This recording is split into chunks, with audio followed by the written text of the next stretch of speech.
I wouldn't normally address this. As a journalist, I don't really like being the story here, but because of how important it is for each of us to stand up for what is right and what is decent, I'm going to tell you exactly how I feel starting right now.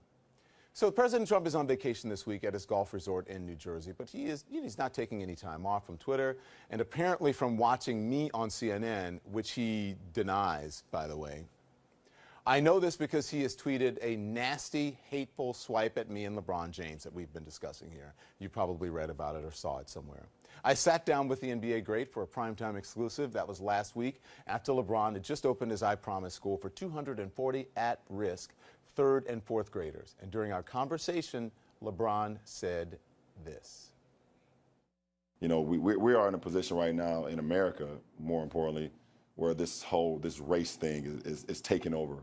You know, because I believe our president is kind of trying to divide us. For him to, like I said, use sports to kind of divide us is something I can't sit back and not say nothing. What would you say to the president if he's sitting right here? I would never sit across from him. You would never? You didn't want to talk to him? No. I sit across from Barack, though. I'm sure that got him. So as we know, President Trump doesn't like anyone to disagree with him or to criticize him.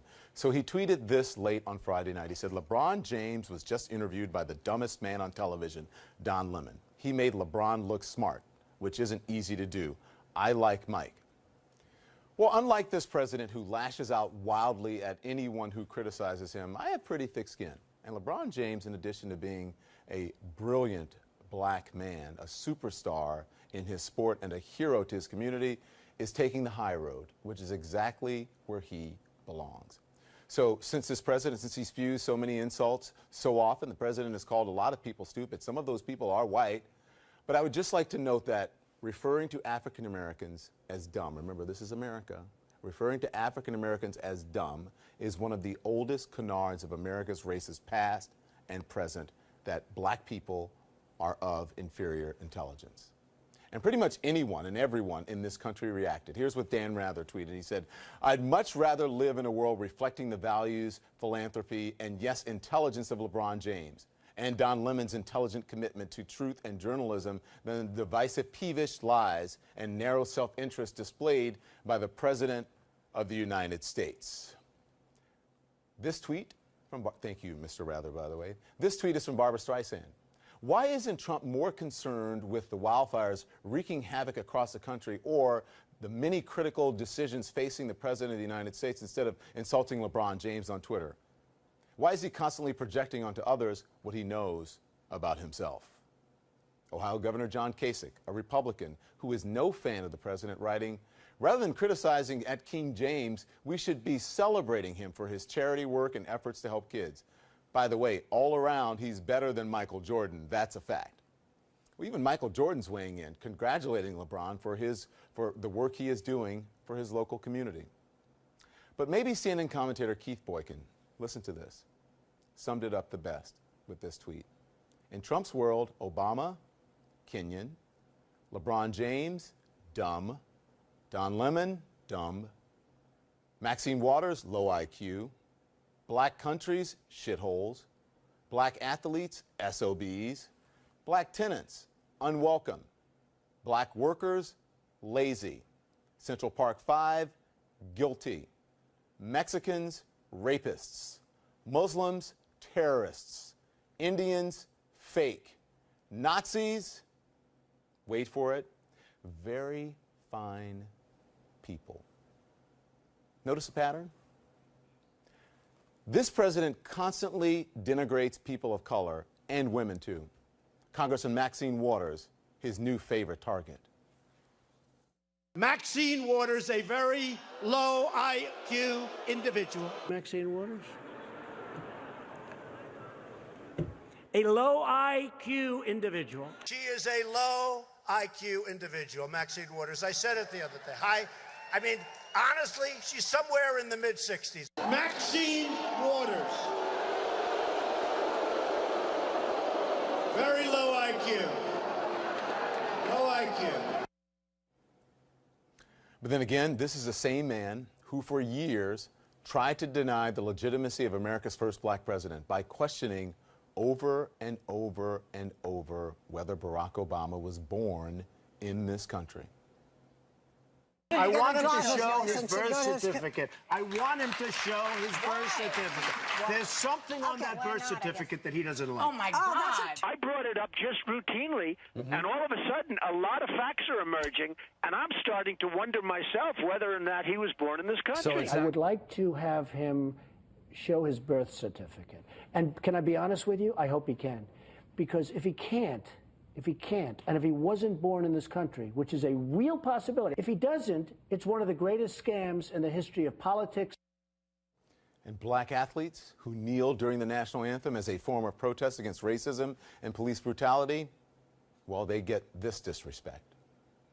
Wouldn't you love to see one of these NFL owners, when somebody disrespects our flag, to say, get that son of a off the field right now, out, he's fired. He's fired! This week marks the one-year anniversary of that violent and deadly white nationalist rally in Charlottesville. The one where angry white racists carried torches and shouted anti-Semitic slogans, including Jews will not replace us. The one where Heather Heyer, a 32-year-old young lady, was killed by a bigot who intentionally drove his car through a crowd that was there to fight against the hate.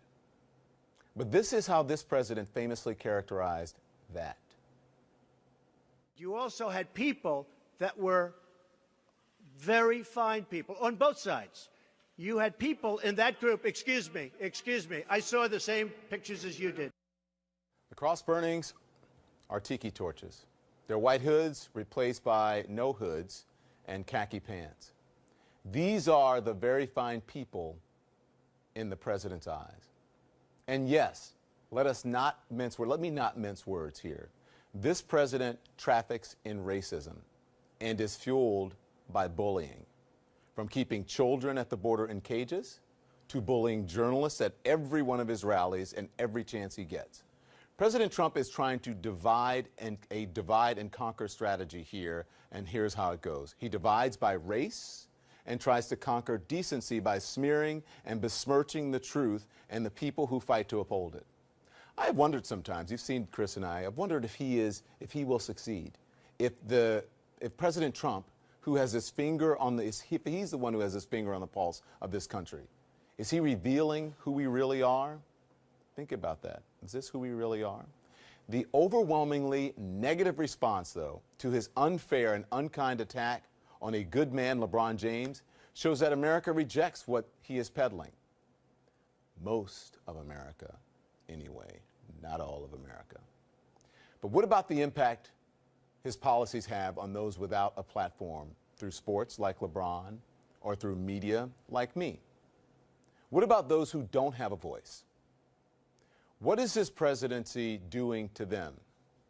The kids separated from their parents at the border, the kids who don't have the chance to attend LeBron's school or any halfway decent school, the parents who you can't honestly tell their children to be proud of the President of the United States, the people of color who are attacked by their fellow citizens who feel emboldened to be publicly racist because the president is. Will the country stand up for them? We, the decent and truly patriotic people who really love America and believe in its greatness, have to, because clearly Donald Trump won't.